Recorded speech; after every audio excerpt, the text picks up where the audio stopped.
Inquilab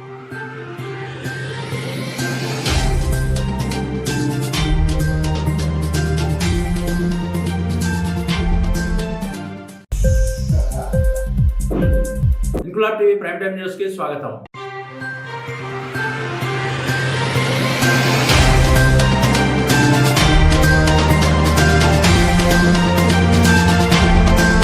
journalist Shankar పై దాడి చేసిన దుండగులను వెంటనే అరెస్ట్ చేసి చట్టపరంగా శిక్షించాలని డిమాండ్ చేసిన జమ్మికుంట సీనియర్ జర్నలిస్ట్ ప్రభాకర్ తెలంగాణ దినపత్రిక CEO and editor journalist Shankar పై హైదరాబాద్ ఎల్బీ నగర్ లోని తన కార్యాలయం ముందు నిన్న రాత్రి గుర్తు తెలియని దుండగులు విచక్షణారహితంగా దాడి చేసి గాయపరచడాన్ని జమ్మికుంట సీనియర్ జర్నలిస్ట్ అంబాల ప్రభు తీవ్రంగా ఖండించారు. నిజాన్ని నిర్భయంగా ప్రచురిస్తూ ప్రభుత్వాలకు ప్రజలకు మధ్య వారధిగా పనిచేస్తున్న జర్నలిస్టులపై దాడులు చేయడం హేయమైన చర్య అని, ప్రజాస్వామ్యంలో 4వ స్తంభమైన మీడియాలో పనిచేస్తున్న జర్నలిస్టులపై వారి కార్యాలయాలపై దాడులను తీవ్రంగా ఖండించారు. పార్టీలు వారి ప్రభుత్వాలు ఏదైనప్పటికీ మీడియా స్వేచ్ఛను కాపాడవలసిన బాధ్యత పాలించే ప్రభుత్వానిదేనన్నారు. ఇలాంటి దాడుల భవిష్యత్తులో పునరావృతం అయితే జర్నలిస్టులందరం ఏకమై ప్రతి దాడులు చేస్తామని హెచ్చరించారు. దాడికి గురైన జర్నలిస్ట్ శంకర్ త్వరగా కోలుకోవాలని, ఆయనకు అండగా అన్ని జర్నలిస్ట్ సంఘాలు మద్దతుగా నిలవాలని కోరారు.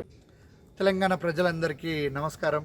నేను మీ ప్రభాకర్, సీనియర్ జర్నలిస్ట్, జమ్మికుంట, కరీంనగర్ జిల్లా వాసిని. నిన్న హైదరాబాద్ నడిఒడ్డున ఎల్బీ నగర్లో జరిగినటువంటి న్యూస్ లైన్ మరియు తెలంగాణ అనే దినపత్రిక ఎడిటర్ జర్నలిస్ట్ శంకర్ పైన గుర్తు తెలియని దుండగులు తీవ్రంగా గాయపరిచి ఆయన కారు అద్దాలను పలగొట్టిన విషయం మీ అందరికీ తెలియజేస్తున్నాను. వారికి మద్దతుగా ఈ తెలంగాణ రాష్ట్రంలో ఉన్నటువంటి మీడియా యూనియన్స్ కానీ లేదా ప్రజా సంఘాలు కానీ వారికి మద్దతుగా నిలవాలని చెప్పని, గుర్తు తెలియని దుండగులను వెంటనే పోలీసు యంత్రాంగం చర్యలు చేపట్టి వెంటనే అరెస్టు చేసి వారి చట్టరీత్యా కఠిన చర్యలు చేపట్టాలని చెప్పని ఈ సందర్భంగా తెలియజేస్తున్నాను.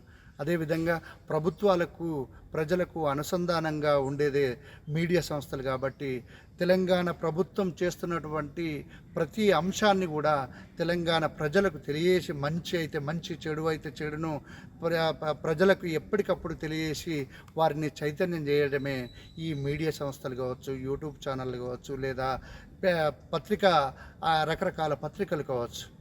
ఆ మీడియా సంస్థల్లో పనిచేస్తున్నటువంటి జర్నలిస్టులను మీ ప్రభుత్వం చేస్తున్నటువంటి ఏదైతే వివిధ పత్రికల్లో వచ్చినటువంటి వార్తలను విశ్లేషణాత్మకంగా మార్నింగ్ న్యూస్లో చదువుతున్నటువంటి జర్నలిస్ట్ శంకర్ పైన ఈ రకమైన కుట్రలు చేసి గుర్తు తెలవని దుండగులు దాడి చేయడాన్ని ఈ తెలంగాణ ప్రభుత్వం కఠిన చర్యలు తీసుకొని వారిని వెంటనే అరెస్టు చేసి వారికి నాణ్యమైన వైద్యాన్ని అందించి మెరుగుపడే విధంగా, వారి ఆరోగ్యం మెరుగుపడే విధంగా చర్యలు చేపట్టాలని చెప్పని ఈ సందర్భంగా నేను డిమాండ్ చేస్తున్నాను.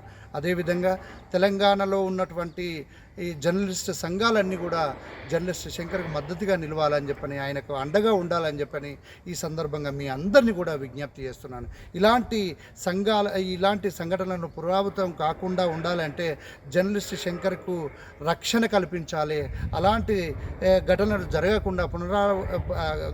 జరగకుండా ఉండాలంటే కఠిన చర్యలు చేపట్టాలని చెప్పని తెలంగాణ ప్రభుత్వానికి విజ్ఞప్తి చేస్తున్నాను. Thank you. ఇంక్లాబ్ టీవీ వీడియోలు మీకు నచ్చినట్లయితే లైక్ చేయండి, షేర్ చేయండి, కామెంట్ చేయడం మర్చిపోకండి. సబ్స్క్రైబ్ చేయని వాళ్ళు వెంటనే సబ్స్క్రైబ్ చేసుకోండి. మా వీడియోలు మీరు వెంటనే చూడాలనుకుంటే కింద ఉన్న గంట సింబల్ని గట్టిగా కొట్టండి.